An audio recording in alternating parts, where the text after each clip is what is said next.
முல்லை மணாலவை மூக்கேணி முரளாய். அது சாதாரண வார்த்தை இல்ல, வேதம் வேதம் வேதம்.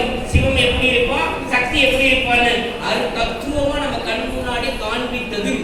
இது அப்பர் சுவாமியோட அருட்காட்சி.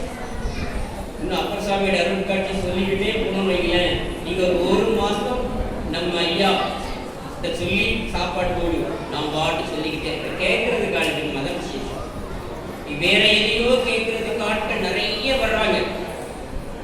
இப்போ 63 அருட்காட்சி என்பது சிந்தித்துக் கொண்டே இருக்கலாம், பேசிக்கொண்டே இருக்கலாம். ஞானசம்பந்தருடைய அருட்காட்சி, நாவுக்கரசு பெருமானுடைய அருட்காட்சி, சுந்தர பெருமானுடைய அருட்காட்சி, இன்னொரு இந்த 2 நாயன்மாரை சொல்லி நிப்பாட்டு. குங்குளிக்கலை நாயனார் ஒரு நாயன்மார், கோயிலெல்லாம் தூப தீபம் சாம்பிராணி போடுவார்.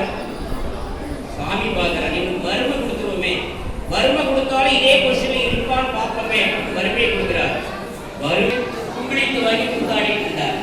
இந்த 2 விஷயம் அந்த கோயில சாமி கூத்தாடிக்கிறார். இன்னைக்கு 60வது விழா கொண்டாட போறோம் இல்லையா, அந்த கோயில தான் சாமி குங்குளித்து போட்டார், கூத்தாடி கொண்டிருக்கிறார். சாமி சொல்றார், ஏய் சாப்பிட பசியில இருக்க சாப்பிட போ.